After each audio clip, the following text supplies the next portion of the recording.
Түннің бір уағы болса да, Ұлжалғас экран алдынан кетер емес. Алдымен жарты сағаттай тамашаны тамашалады да, сонан ылғи бір шетелдің киноларын қызықтады. Әсіресе бірін-бірі тырдай етіп шешіндіріп, көлдей төсекке жата кеткен екеудің әрекетін көрген соң мазасы кетті.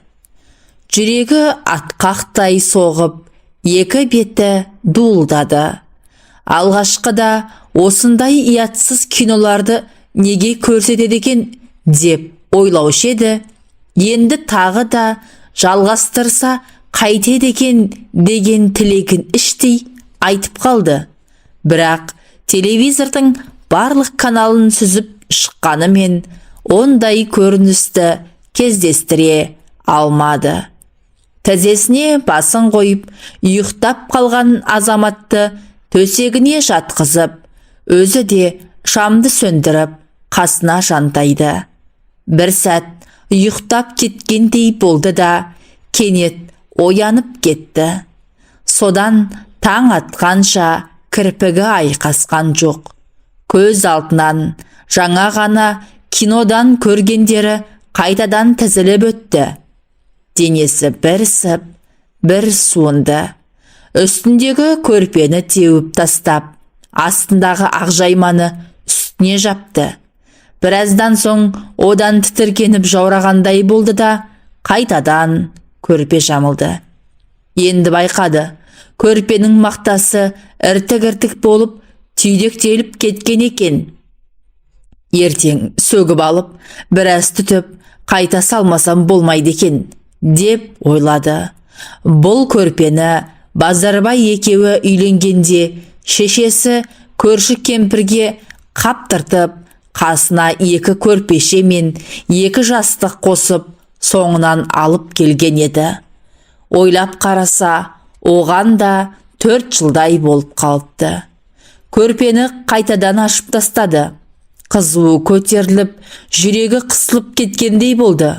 Жаңағы киноны бекер көрдім деп ойлады Ұлжалғас. Кеш болса, жалп етіп сөніп, жарықта сөнбей қалды қасақана. Ақыры болмаған соң жеңіл киініп, ауызғы бөлмеге шықты. Жарықты жағып, кітапханадан әкелген бір-екі кітапты парақтады. Бірақ оқи алған жоқ. Есіне қайтадан Базарбай түсті. Ауылдағы 9 жылдықты бітіріп, қалаға 1 жыл оқыған соң, совхоз орталығындағы мектепке ауысқанда, Базарбай соңғы сыныпта оқитын екен. Онымен көрші ауданға мақта терімге барғанда жақынырақ танысты.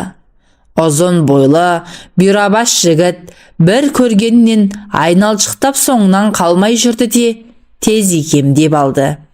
Әңгімешіл Базарбай гитараға қосылып әнде айтады екен. Ұлжалғастың мақтасын теріп, қабын арқалап, әй-шәйге келтірмеді. Кеш болса биге сүйреп, одан шығып, мақталыққа қарай қолтыңдап кететінді әдетке айналдырды. Талдардың тасасына апарып құшақтап, сүйіп, есінен тандырды. Сондай бір күні қырманда жиналған мақтаға көміліп, таң атқанша жатты. Енді өмірлік бірге боламыз, деді Базарбай. Енді екеуміз бір адамбыз, бір адамдай болып бірігіп кетеміз. Мына үстіміздегі киімдер бізді бөліп тұрмауы керек. Базарбай жалма-жан киімдерін шешіп, соңынан мұны да шешіндірді. Естісінен айырылғандай болған Ұлжалғастың қарсыласқатын шамасы жоқ еді. Тіпті қарсылық білдіруге ниеттенген де жоқ. Тек екі бұтының арасы пышақ кескендей шым ете қалғанда ғана қатты ауырсынып, төменгерінің қыршып алды.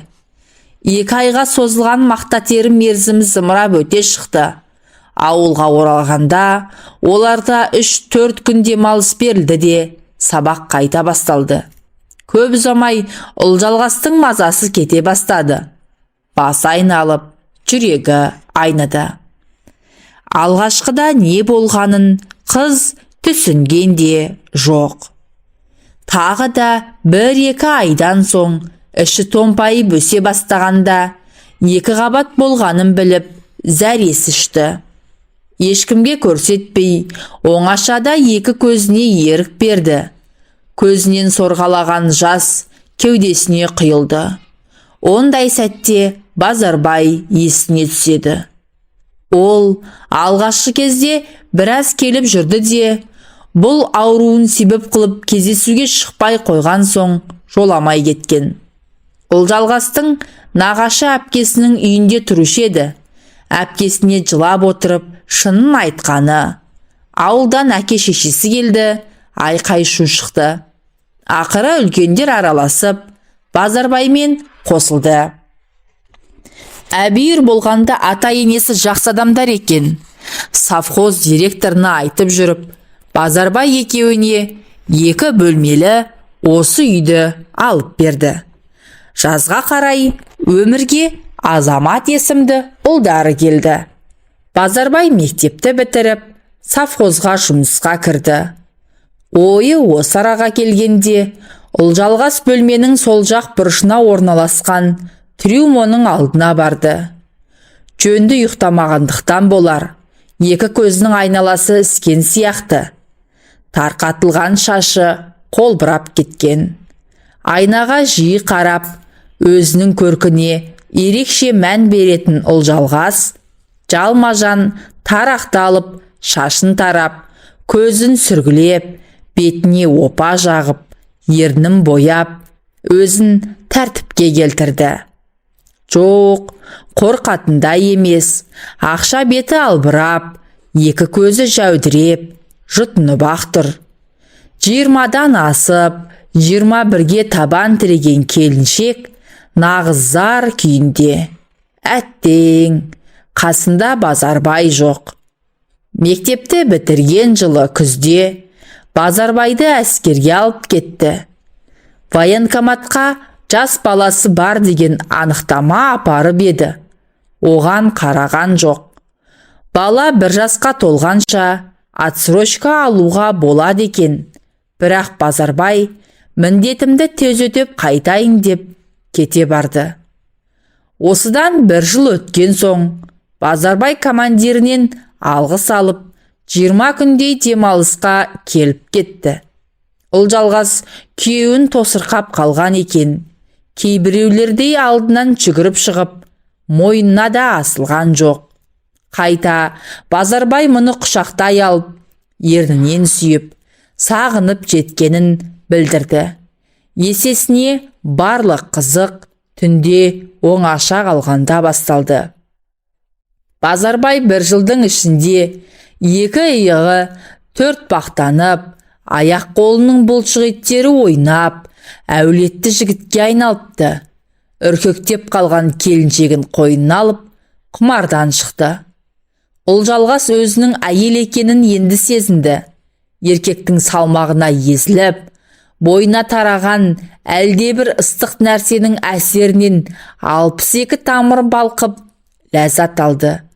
Базарбайды әскерден келгенде тосырқап қарсы алған Ұлжалғас, енді қайтып кетерінде сыңсылап жылап, мойнынан тас қылып құшақтап, қимай қоштасты.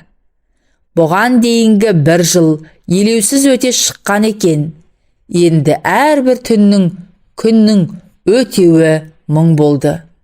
Кеш болды дегенше өзін қоярға жер таппайды. Амалсыздан Базарбайдың суретін қолына алып, мезгіл-мезгіл шөлпілдетіп сүйіп, хат жазатын болды. Бұл да бір дәурен екен.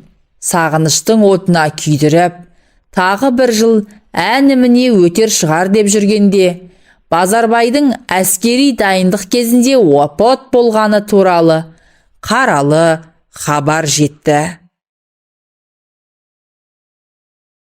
Ұлжалғас күйіп жанып, бір өліп, бір тірілді. Темір табытпен әкелген Базарбайдың денесін сол күйінде ауылдың сыртындағы зиратқа жерледі.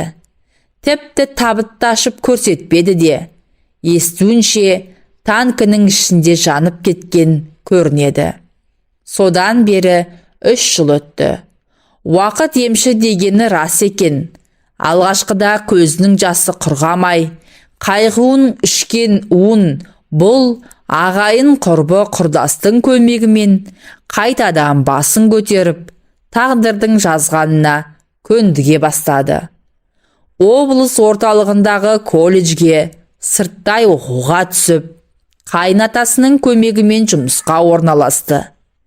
Ұлжалғас таңертеңгі шайын ішіп, азаматты енесіне тастап, жұмысқа келді. Кітапхана алдында Өміржан күтіп тұр екен. Сәлем бердік, деп амандасты. Сен өзі күннен күнге әдем болып бара жатсың ба? Енді қайт дейсің? Саған ұқсап, сөлбірейіп жүре берейін бе? Мен басы бос әйелмін. Еркектердің көзіне түсуім керек дегендей. Өміржан не дерін білмей қалды. Шамасы мұндай жауапты күтпеген болу керек. Есікті ашып екеуі ішке кірді. Өміржан оқыған кітабын өткізіп, кітап сөрелерін ақтарып жүріп, тағы біреуін алды. Оны мұны айтқан болып, сипақтап, біраз жүрді. Ақыры, бүгін кешке қайда боласың? Деп сұрады. Қайда болушы едім? Үйде боламын да, дейді бұл. Немене, киноға шақырайын деп пе едің? Жоқ, бүгін клубта кино болмайтын күн ғой. Жай, әншейін сұрадым. Жалпы, Өміржан момын жігіт. Жоғары білімді, мектепте мұғалім болып істейді. Әлі үйленбеген. Күнде болмаса да, кітапханаға күнара келеді. Дәл бүгінгідей ерте келіп, Ұлжалғасты күтіп тұрады. Оның осылай келіп кетуі соңғы кезде Ұлжалғастың ызасын келтіре бастады. Онда мен кеттім, деді Өміржан. Кетсең, жолың болсын. Қайтып келмесең де болады деп айта жаздады. Өміржан маған сөз салатын шығар деп дәмеленіп жүрді ол. Келген сайын мұны ұнататын кейіп танытады. Әр нәрсені сұрайды. Әзілдескен болады. Одан әріге бармайды. 30-ға жақындаған сүрбойдақ мына түрімен әл талай жүретін шығар. Ыстық суығы бірдей әрі-сәрі жүретін осындайларды Ұлжалғастың әкесі Наурыз көже деп атайтын. Сірә Наурыз көженің тегін әрі ыстық болмайтынын меңзесе керек. Кітапханаға біреу қуғандай болып, екі бала кірді. Менің атым Қожаны беріңізші, деді бірі. Өздері де қожадан айнымайды. Ұлжалғастың көңілі көтеріліп, жүзіне күлкі үйірілді. Балалар шығып кеткен соң, Жидекүл апай келді. Ұзақ жылдар мектепте мұғалім болған қария кітап оқудан жалықпайды. Кезінде Ұлжалғастарға да тарихтан сабақ берген. Хал жағдай сұрасып, іш тартып тұрады. Басқа түскен пәлекетке мойыма, әлі ақпағың ашылар, басың жас қой, дейді. Аңдамай, тағы да бір нәрсеге ұрынып жүрме, деп қосып қояды. Мезгіл түске жақындағанда, совхоз директорының хатшысы келіп, бастыққа шақыртып кетті. Директор өткенде кітапханаға келіп, кітап қорын көріп, бөлменің сықырлаған еденін басып, байқап, қандай жәрдем керектігін сұрап кеткен. Мүмкін сол мәселемен шақырған болар. Әлде кітапхананы аралай жүріп, оның үсті басына қарағыштап, екі көзімен ішіп жеп кетіп еді, кім білсін. Ұлжалғас кабинетке кіргенде, бастық орнынан қарғып тұрып, оның қолынан алып, қарсы алдына отырғызды да. Халің қалай айналайын, деді. Жаман емес. Кітапханаға келушілер бар ма? Әрине, бар. Айлық алып тұрасың ба? 3 айдай болып қалды. Ақша жоқ деп бермей жатыр ғой. Иә, ақша жағы қиын болып тұр. бірақ саған бергіздіремін. Осыны айтып директор орнынан тұрып кетті. Аяғын жай басып, Ұлжалғастың жанына келді де: саған айтайын дегенім, аудан басшылары кітапхананы жабу туралы тапсырма берді. Балабақшаны, клубты, тіпті медпунктті де жабуға тура келіп тұр. Әрине, саған қиын болатынын түсінемін. Сондықтан, егер мақұл десең, хат жетіп алайын. Түбінде мен қайда болсам, сен қайда боласың. Жалғыз қыдырмаймын, деп тоқ еткізді.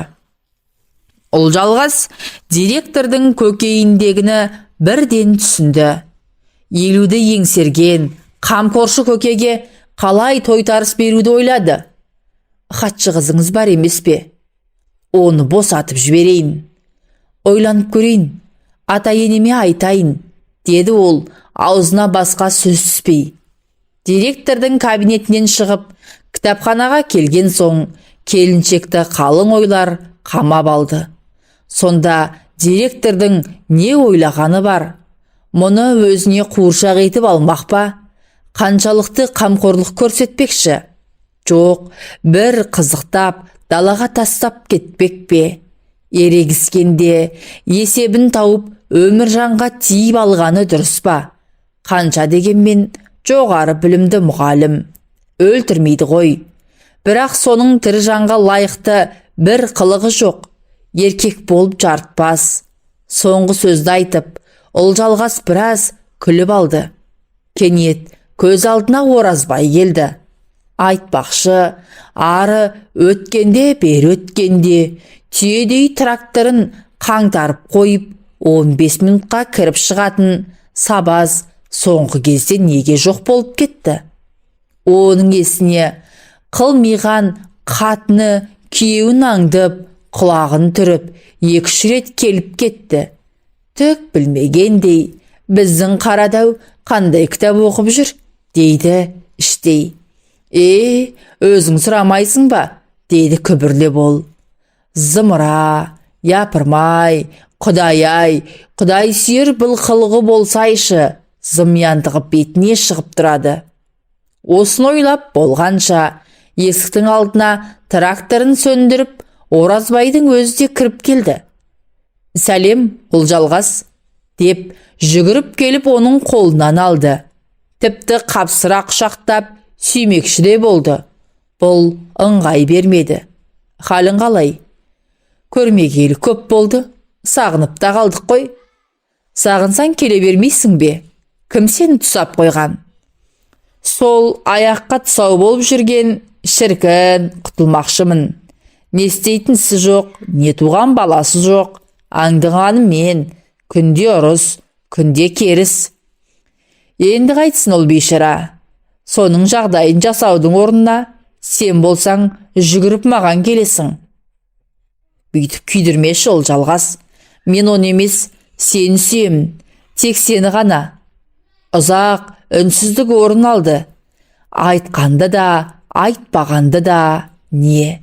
Бәрі түсінікті еді. Ұлжалғас та кетер емес, бірақ араларындағы тағы бір адамның тұрғаны анық. Оразбай не істерін білмей, біраз тұрды да қоштасып шығып кетті. Бүгінгі күн ерекше күн болды. Совхоз директоры ақыры шыдамай бетпердесін сыпырып тастады. Оразбай болса көңілдегісін айтып салды. Ал Өміржан, оның жағдайы бұрыннан түсінікті. Ендігі таңдау Ұлжалғастың өзіне қалды. Тағы да 5-6 күн өтті. Күн сәскеге таянғанда Ұлжалғас сүйретіліп орнынан тұрып төсегін жинады. Қолына сыпырғы алып, есік алдын тазалады. Азаматқа тостақпен сүт ысытып беріп, қолына бір үзім нан ұстатты. Күндегі әдетімен баланы енесінің үйіне тастап, кітапханаға келді. Бекерақ келген екен, мұны іздеп жатқан ешкім көрінбеді. Әдетте совхоздың партогы, рабочкамы, кейде ауыл советтен немесе аудандық мәдениет басқармасынан өзін әдіскермін деп таныстырып, біреулер бас сұғып, әлде бір мағлұматтар сұрап, жыл сайын көшіріліп жазылатын жылдық жоспардың бір данасын алып кететін. Биыл ол да жоқ. Кітаптарды арқалап әкетсең де мейлің.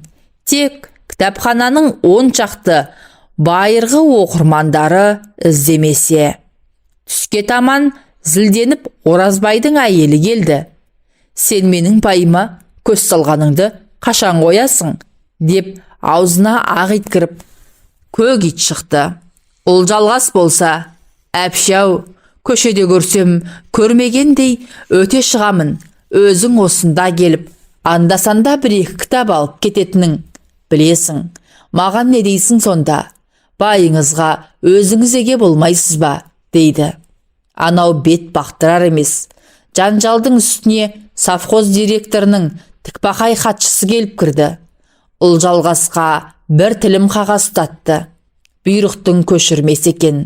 Онда штат кестесінің қысқаруына байланысты кітапханашы Мәмбетболова Олжалғас қызметтен босатылады деп жазылыпты. Енді қарайлайтын еш нәрсе қалған жоқ. Есікті құлттап сыртқа шықты. Ауа райы бұзылып, өкпек жел соғып тұр екен. Қаптаған қара бұлт жөңкіліп барады. Олжалғас үйіне қарай лібіп келеді. Жол жөнекей ата енесіне бұрылып, азаматты да алмады. Үйге кіріп, есігін іштей іліп алды да, шешінбестен төсегіне құлап кетті. Қыстығып ұзақ жылады. Әлде кімдерге лағнет айтты. Бірақ кімге? Көз алдына тағы да Базарбай келді. Тыныш қана оқып жүрген қызды азғырып, ақыры бір баласымен тастап, елден бұрын әскерге кетіп, жоқ, Базарбайға тіл тигізбеймін. Ол өзіне өзі өлім тілемейді. Жоқ, Базарбайдың кінәсі жоқ. Онда Өміржан кінәлі. Ол неге Базарбайдай бола алмайды? Түріне қарасаң әп-әдемі жігіт. Бірақ сондықтан да ол суып қалған наурыз көже, шірік. Анау директор совхозды таратып жеп, енді мұның да дәмін көріп, түкіріп тастамақшы. Арам. Оразбай, жігіт ақ қой, ақ көңіл. Анау қайтынға қайдан тап болған екен? Бақытсыз еркек. Өзін бақытты ете алмаған жанға өзгені бақытты етер ме? Бұған үлкен бақыттың да керегі жоқ. Өз оққан кітаптардай махаббат та күтпейді. Мұның білуінше, шынайы махаббат иелері бақытты бола алмайды. Олжалғасқа салса, тек әншейін өзін ұнататын, отбасына адал, азамат екеуін асырап сақтайтын ден сау еркек болса, бұл оған әдемі бір қыз туып берер еді. Күн кешкіріп, батуға айналды. Екі шекесі солқылдап, ауырып барады. Орнынан тұрып, киімдерін ауыстырды. Сыртқа шығып, беті қолын жуып, шай қойды. Таңертеңнен бері нәр тартпағаны есіне түсті. Табаға сарымай шыжғырып, 2-3 жұмыртқа жарып, тамақ ішті. Ойлап, таң атса, әке шешесінің үйіне қайтып көшіп баруға бекінді. Базарбай қайтыс болған соң-ақ, іле-шала әкесі келіп, көшіріп әкетпекші болған. Бірақ бұл Базарбай екеуі түтін түтеткен қуыршақтай үйлерін қимай қалып қойған. Енді қараса, еркегі жоқ үй азынаған ат қорадан артық емес екен. Әдеттегідей телевизорды да қоспады. Алдамшы нәрсе. Өңкей бір ойдан шығарылған оқиғаларды көрсетеді. Мына өмірде оның біреуі де жоқ. Әсіресе анау шетелдік сериалдар. Үлде мен бүлдеге оранып, еріккен, ерегіскен жандар. Ал біздің елде әкім қаралардың алдында өтірік айтып, құлдық ұрған біреулер. Күтібініп мақтанатындар, бастықтар. Тура біздің совхоздың директоры дерсің.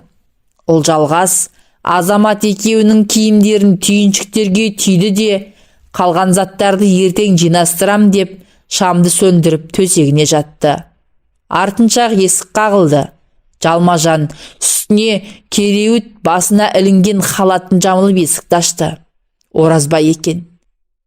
«Нағып жүрсің?» деп сұрады Олжалғас. «Аш есігіңді, айтатын әңгіме бар. Ертең айтасың. Бүгін кеш болып қалды. Үйде ешкім жоқ». «Жоқ, ертеңді күте алмаймын. Бүгін айтуым керек. Аш есігіңді». Одан сайын қаттырақ қақты. Олжалғастың жүрегі дүрсілдеп кетті. Не істерін білмеді. «Үйіңе қайт, ұят болады. Үйде ешкім жоқ», деді тағы да. Бірақ ешқандай ашу шақыралар емес. «Аш есігіңді», деп Оразбай иығымен итеріп қалғанда жіңішке ілгек жұлынып кетіп, сыңғыр етіп еденге түсті. Есік айқара ашылып кетті.